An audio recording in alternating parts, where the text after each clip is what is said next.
যে সমস্ত নেতা-নেত্রী বিভিন্ন ধরনের বিস্ফোরক মন্তব্য করে সংবাদের শিরোনামে থাকেন, তাদের তালিকায় সবার আগে তিনি হলেন ভরতপুরের তৃণমূল বিধায়ক হুমায়ুন কবির।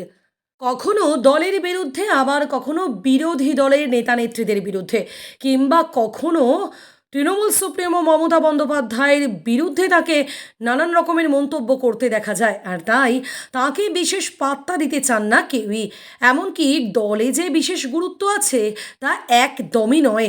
আর বেশ কয়েক মাস ধরে এই হুমায়ুন কবিরের বিস্ফোরক মন্তব্য নিয়ে সরগরম হয়েছে রাজ্য রাজনীতি। আর তখনই আলাদা দল গড়ার একটা ইঙ্গিত দিয়েছিলেন তিনি। এবার সেই ইঙ্গিত কার্যত বাস্তবায়িত করতে চলেছেন।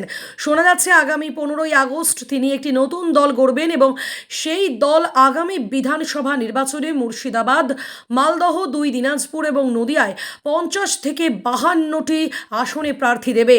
কিন্তু হঠাৎ কেন এমন সিদ্ধান্ত? কী কারণে? মমতা বন্দ্যোপাধ্যায় নাকি অভিষেক বন্দ্যোপাধ্যায়? কার ওপর ক্ষোভ তার? এ প্রসঙ্গে বলতে গিয়ে হুমায়ুন কবির সাফ জানিয়েছেন যে মমতা বন্দ্যোপাধ্যায় বা অভিষেক বন্দ্যোপাধ্যায় কাউকে নিয়েই তার কোনো ক্ষোভ নেই। কারণ তাদের হয়ে বিভিন্ন সময়ে তিনি কাজ করেছেন, কিন্তু তাদের নিয়ে কোনো ধরনের ক্ষোভ প্রকাশ করতে দেখা যায়নি। তবে তবে ঠিক কী কারণে এবং কার বিরুদ্ধে তার ক্ষোভ, এ প্রসঙ্গে বলতে গিয়ে হুমায়ুন কবির জানিয়েছেন তার জেলা নেতৃত্বদের নিয়ে যত মাথা ব্যথা, তার নিশানায় রয়েছেন খলিলুর রহমান থেকে ফিরহাদ হাকিম এবং অপূর্ব সরকাররা। তার কথায় যে জেলাতে, এমনকি বিধানসভাতেও তিনি কোনো গুরুত্ব পাচ্ছেন না। শুধু তাই নয়, জেলা বা বিধানসভার ক্ষেত্রে অনেক সময় নেত্রীর নির্দেশ মানা হচ্ছে না। যেহেতু তিনি গুরুত্ব পাচ্ছেন না, তাই তাকে বিভিন্ন সময়ে বিভিন্নভাবে তাকে হেনস্থার মুখে পড়তে হচ্ছে। আর এই কারণেই তিনি আলাদা দল গঠন করার সিদ্ধান্ত নিয়েছেন। একই সঙ্গে তাঁর গুরুত্ব পাওয়ার বদলে অপূর্ব সরকার এবং খলিলুর রহমান তাঁরা গুরুত্ব পাচ্ছেন। তাই দলে গুরুত্ব না পেয়ে তিনি আলাদা দল গড়ার সিদ্ধান্ত নিয়েছেন। একই সঙ্গে তিনি আরও জানিয়েছেন যে কোনো বিষয়ে জেলা নেতৃত্ব তাঁর সঙ্গে নাকি আলোচনা করেন না। এবার হুমায়ুন কবিরের আলাদা দল গঠন করার এই ঘোষণার পরেই অনেকেই সংখ্যালঘু ভোট ভাঙানোর প্রসঙ্গ তুলছেন।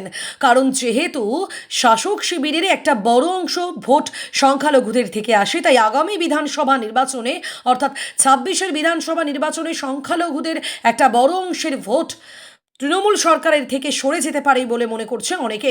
প্রসঙ্গত উল্লেখ্য, হুমায়ুন কবির এর আগেই বলেছিলেন যে একটা বৃহদংশ সংখ্যালঘুদের ভোট রাজ্য সরকার পায় এবং এই মুসলিম ভোটের জন্যই শাসক শিবিরের এত স্থানে জয়লাভ। তাহলে কি এবার সেই সংখ্যালঘুদের জন্য আলাদা তিনি দল গঠন করে তৃণমূল সরকারকে ভাঙতে চাইছেন? এমন প্রশ্ন তুলছেন কেউ কেউ। তবে চতুর্থবারের জন্য মুখ্যমন্ত্রী মমতা বন্দ্যোপাধ্যায় আবারও মুখ্যমন্ত্রী পদে আসীন হবেন, একথা একেবারে 100% নিশ্চিত করে জানিয়েছেন হুমায়ুন। একই সঙ্গে তিনি বলেন যে তিনি নেত্রীকে অবগত করতে চান যে তার মতো লোকের হয়তো দলের দরকার পড়বে না, কিন্তু আলাদা দল গঠন করে এই প্রমাণ করতে চান যে চাষ করার জন্য বলদেরই দরকার হয়। ছাগল দিয়ে যে ধান মারা হচ্ছে তাতে আসল ভোটাররা সম্মান পাচ্ছেন না। অর্থাৎ তিনি যে এক প্রকার তার সম্মান না পাওয়ার জন্যই ক্ষোভে আলাদা দল গঠন করছে তা নিশ্চিত করে দিয়েছেন হুমায়ুন।